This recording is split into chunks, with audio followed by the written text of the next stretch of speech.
ہماری ناکامی اور بربادی کی جو سب سے بڑی وجہ ہے وہ قرآن پاک سے دوری ہے. اور اب تو اس کے اوپر ایک جلدی کے اوپر تیل کا کام اور ہو گیا ہے. وہ یہ ہوا ہے کہ قرآن سے دوری اور موبائل سے قربت. ایسی قربت کہ کھانا ہے تو موبائل ساتھ، حتیٰ کہ واش روم گئے ہیں تو وہاں بھی موبائل ساتھ، کھانا بھی ساتھ میں، جب نکالنا ہے جب بھی ساتھ میں. لفظ تھوڑا سا خراب ہے لیکن بولنا پڑتا ہے. ایک دن میں نے اپنے ایک اسٹوڈنٹ کو کال کی تو اس کی آواز تھوڑی سی گول گول سی نظر آ رہی تھی، جیسے گھوم رہی ہوتی ہے نا کسی کمرے میں، ایسے عجیب سٹائل سے پتہ چل جاتا ہے بندے کو. تو میں نے کہا یار یہ آپ کی آواز کہاں سے آ رہی ہے، مطلب کیسے بول رہے ہو آپ، کون سی جگہ پہ بیٹھے ہوئے ہو؟ کہنے لگا سر میں واش روم میں بیٹھا ہوں. سمجھتے کہ نہیں سمجھتے؟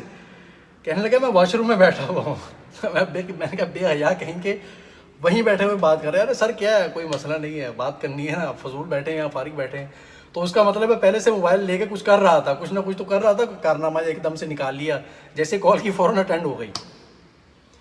تو قرآن سے دوری اور موبائل سے قربت، یہ ڈبل خطرناکی ہمارے لیے جمع ہوئی ہے جس وجہ سے ہم برباد ہو رہے ہیں. اور ایک چیز ساتھ اس کے یہ کہ جب قرآن سے دوری ہے تو مساجد سے بھی دوری. مسجدوں میں آنا ہی نہیں، گھر کے سامنے مسجد ہے. حتیٰ کہ جمعے کا ٹائم ہو گیا یار، میں نے خود دیکھا ایک بندے کو، جمعے کا ٹائم ہے اور اپنے گھر کے اوپر وہ اس کا مال کہیں سے آیا ہوا تھا، اس کو اتروا رہا تھا، بیٹھا ہوا تھا. حالانکہ اس کے بیٹے بھی تھے، وہ بھی اتروا سکتے تھے، بڑی عمر کا آدمی تھا. جمعہ نماز تو چلو آدمی دوبارہ کہیں پڑھ لے گا دوسری مسجد میں، یا اگر اس کو عادت نہیں جماعت کے ساتھ پڑھنے کی تو الگ پڑھ لے گا. جمعہ تو نکل گیا بھائی، پھر کہاں بھاگتے پھرو گے جمعے کے پیچھے؟ نہیں پڑھا، بیٹھا ہوا، وہیں بیٹھا ہوا، سارا سامان اتروایا اور اس کے بعد خدا جانے کس وقت میں وہ فارغ ہوا ہوگا. جمعہ پڑھ کے جب باہر نکلے وہیں بیٹھا ہوا تھا.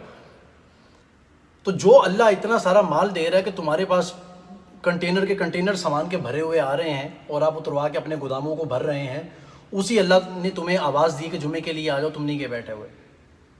تو تباہی نہیں اترے گی تو اور کیا ہوگا؟ یہ ہماری مسجدوں کے ساتھ تعلقات کی حالت ہے کہ ہم جاتے ہی نہیں مسجدوں کے اندر. وہ ایک مشہور ہے نا کہ دیہاتی کی گائے گم ہو گئی، وہ اس کو تلاش کرتا ہوا مسجد کی طرف نکلا تو اس نے دیکھا، یہ پرانے زمانے کی ہے.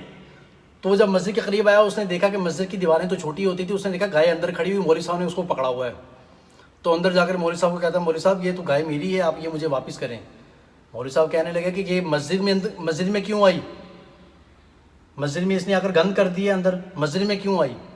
تو آگے سے کہنے لگا مولوی صاحب جانے دو یار، یہ تو جانور ہے، اس کو کیا پتا، ایسے خام خام مسجد میں گھسا، یہ مجھے کبھی دیکھا ہے مسجد میں؟ سمجھتے ہو؟ کہنے لگا مجھے کبھی دیکھا ہے مسجد میں کبھی آیا ہوں مسجد میں؟ تو یہ بہت بڑا سبق ہے ہمارے لیے کہ واقعتاً یہ حال ہے ہمارا.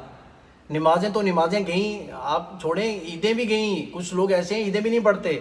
خدا جانے دنیا میں آئے کس لیے ہیں، یہی سمجھ نہیں آتی. جب مسجدوں سے دوری ہوگی تو نحوست ہی گھروں پہ ٹپکے گی، حالات کہاں سے سیدھے ہو جائیں گے؟ پھر چیختے پھرتے ہیں کہ جی فلاں نے تعویذ کر دی ہے، فلاں نے یہ کر دیا، اس نے کچھ نہیں کیا. میرے بھائی سب کچھ آپ کا کرتا دھرتا آپ کے سامنے آ رہا ہے. نماز کے لیے نہیں جاتے، مسجدوں سے بھاگے ہوئے ہیں سارے.